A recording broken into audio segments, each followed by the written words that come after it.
ঘর বাড়ি পরিষ্কার করার অবিশ্বাস্য 5টি টিপস। আসসালামু আলাইকুম, সবাই কেমন আছেন? আশা করি অনেক অনেক ভালো আছেন। আপনাদেরকে আজকে অজানা 5টি টিপস দেখাবো যেটা আপনারা আসলে ভাবতেও পারেননি। তো এই যে আমাদের বাসা বাড়িতে, আমরা যে বাসা বাড়িতে থাকি, এখানে আসলে যাদের ছোট বাচ্চা আছে তারা কিন্তু এই যে দেওয়ালের মধ্যে কিন্তু কলম দিয়ে অনেক আঁকাআঁকি করে, অনেক পরিমাণ কলম পেন্সিল এগুলা দিয়ে কিন্তু আঁকে। এতে করে আসলে খুবই ভালো লাগে না, দেখতে অনেক খারাপ দেখা যায়। তো এটা পরিষ্কার করার জন্য এই যে এখানেও আছে আমার ছেলে, ছোট ছোট দুটো ছেলে আছে, তো ওরা কিন্তু অনেক আঁকাআঁকি করে। তো এটা পরিষ্কার করার জন্য কিন্তু আমরা যতই মাজা কষা করি কোথাও কিন্তু এটা পরিষ্কার হয় না। তো সেটার জন্য আমি এমন একটা টিপস নিয়ে আসলাম। এই যে পেপসোডেন্ট কিন্তু আমাদের শুধু ব্রাশ করাই লাগে না, অনেক অনেক কাজে পেপসোডেন্ট আমাদের ব্যবহৃত হয়। তো আমি একটা পুরাতন ব্রাশ নিয়ে নিয়েছি আর হচ্ছে পেপসোডেন্ট নিয়ে নিয়েছি।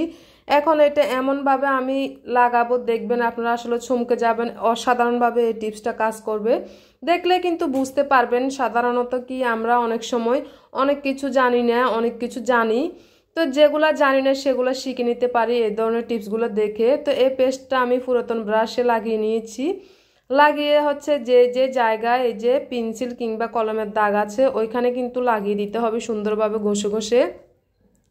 তা আমি সুন্দরভাবে এই যে ব্রাশ দিয়ে হচ্ছে আমি কলমের দাগগুলোতে আমি সুন্দরভাবে পেস্টটা লাগিয়ে নিয়েছি। এখন হচ্ছে এখানে হচ্ছে পেন্সিলের দাগ। আমার ছেলেরা যেহেতু ছোট পেন্সিল দিয়ে লেখে এই জন্য হচ্ছে পেন্সিলের দাগ। তো এখানে আমি 5 মিনিট ওয়েট করব। যেহেতু যাদের কলমের দাগ আছে তারা একটু বেশি 10 মিনিট কিংবা 15 মিনিট ওয়েট করতে পারবেন। তা আমার পেন্সিলের দাগ এই জন্য মাত্র আমি 5 মিনিট ওয়েট করে চলে আসলাম। এখন হচ্ছে এই যে এই গা মাজনিগুলো দিয়ে হচ্ছে এখানে লিকুইড কিংবা আপনারা যে কোনো সাবান দিতে পারেন, ওটা দিয়ে হচ্ছে এই যে ঘষে ঘষে এভাবে আলতো করে, অতটাও ঘষা লাগবে না, আপনারা দেখলে বুঝতে পারবেন অসাধারণভাবে উঠে যাচ্ছে। তো এটা কিন্তু আমরা উঠাতে পারি না খুব সহজে, আমরা খুব চিন্তিত পড়ি যে আসলে কলমের ছেলেরা বা মেয়েরা যারাই হোক ছোটরা এইভাবে আঁকলো, এতে করে খুবই খারাপ দেখা যায় দেওয়ালের মধ্যে। তো এই আঁকগুলো কিন্তু আমরা উঠাতে পারি না। তো আমি যেটা দেখালাম এরকমভাবে যদি আপনারা করেন, দেখলেন তো কত সুন্দরভাবে উঠে গেছে, কোথাও কিন্তু একটা আঁকও নেই। তা আপনারা এরকম করে কিন্তু আপনাদের যে যে জায়গা আঁকগুলো আছে এই পেস্ট দিয়ে ব্রাশ দিয়ে কিছুক্ষণ রাখবেন, 15 মিনিট, বেশিগুলা কলমের দাগগুলো 15-20 মিনিট, আর পেন্সিলেরগুলো কিন্তু বেশিক্ষণ রাখা লাগে না, মাত্র 5 মিনিট রাখলে কিন্তু উঠে যায়। তো কতটা অসম্ভবভাবে এই যে দেখলেন তো আপনারা নিজেরাই চোখে দেখতেছেন আমি উঠিয়ে ফেললাম এগুলো। তা আমি একটা শুকনো কাপড় দিয়ে হচ্ছে মুছে নিয়েছি। এখন দেখতেছেন আমার দেওয়ালে কোনো প্রকারের দাগ নেই, কতটা ক্লিন, কতটা পরিষ্কার হয়ে গেছে। তো আপনাদের যদি এই টিপসটা ভালো লাগে আপনারা ট্রাই করে দেখবেন, তাহলে কিন্তু বুঝতে পারবেন, তখন আমাকে কমেন্টে জানাবেন যে আমি উপকৃত হয়েছি। 2 নাম্বার টিপস হচ্ছে এই যে ছুরিগুলা কিন্তু আমাদের মেয়েদের সবারই থাকে। এই ছুরিগুলা দিয়ে কিন্তু আমাদের সুন্দর অজানা একটা টিপস আছে যেটা আপনারা ভাবতেও পারেননি। ছুরিগুলো আসলে আমাদের পড়ে থাকে অনেক সময়। তো এই যে আমরা পর্দাগুলো তো আমাদের সবার বাসা বাড়িতে থাকে। পর্দাগুলো কিন্তু এভাবে ঝুলিয়ে থাকতে কিন্তু খুবই সুন্দর দেখা যায় না, অগোছালো মনে হয়। যখন এটা আমরা কোমরে বেল্ট দিয়ে রাখি তখন কিন্তু খুবই সুন্দর দেখা যায়। তো এই যে কোমরের বেল্টগুলো যখন আমরা কিনতে যাই বাজারে কিন্তু অনেক টাকা দিয়ে কিনতে হয়। তো সেটা থেকে বাঁচাতে কিন্তু আমি এই ছুরিগুলো নিয়েছি। দেখবেন আমি ছুরিগুলোকে এখন কি করি, খুবই সুন্দর একটা মানে গোছানো হয়ে যাবে আমাদের, অনেক সুন্দর। পর্দাগুলো এভাবে থাকলে কিন্তু আসলে গোছানো লাগে না, অনেকটা খারাপ দেখা যায়। যখন আমরা সুন্দরভাবে গুছিয়ে রাখবো দেখবেন তখন কতটা সুন্দর দেখা যায়, আপনারা দেখলে বুঝতে পারবেন।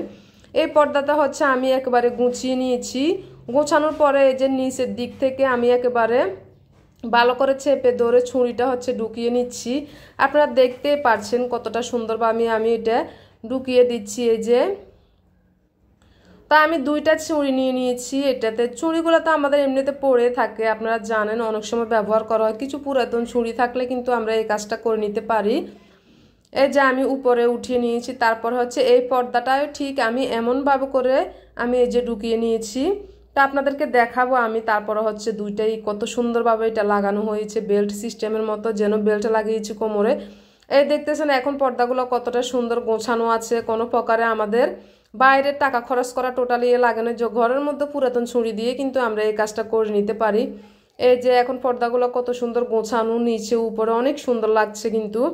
তো এরকম করে আপনারা যাদের পুরাতন ছুরিগুলো পরে থাকে বা পর্দাগুলো অগোছালো, তখন কিন্তু এখান থেকেও কিন্তু আমরা টাকা বাঁচাতে পারছি। আমাদের বেল্টগুলো আর কিনা লাগে নাই, বেল্ট কিনতে কিন্তু অনেক টাকা লাগে।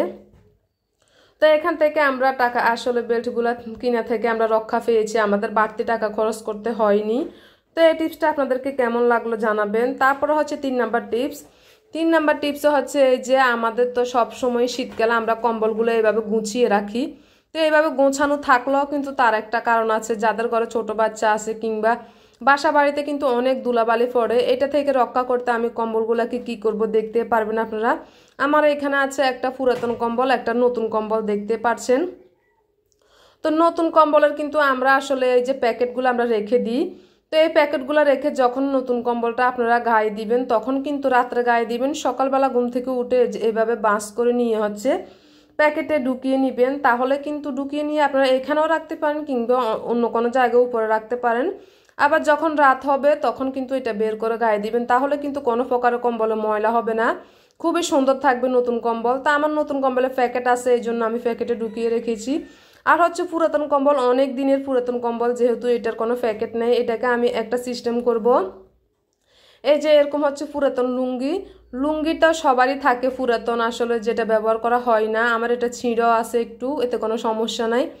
তো এই পুরাতন লুঙ্গিটা হচ্ছে আমি এই যে পুরাতন কম্বলটাকে আমি সুন্দরভাবে এইভাবে ঢেকে রাখবো, যাতে করে কোনো প্রকারে ধুলাবালি না পড়ে। সকালবেলা বাঁশ করে এরকম করে যদি আমরা রেখে দিই, তো আমাদের কম্বলগুলো কিন্তু ভালো থাকে, কোনো প্রকারে ধুলাবালি পড়ে না, আর বাচ্চারাও নষ্ট করতে পারে না। সাধারণত সবারই ঘরে বাচ্চা কাচ্চা আছে, ওদের কিন্তু এই কম্বলগুলো লাফালাফি করে নষ্ট করে, ধুলাবালিও থেকে আসলে অনেক ধুলাবালি পড়ে। তো এগুলো থেকে মুক্ত রাখার জন্য আমরা এরকম করে রাখতে পারি।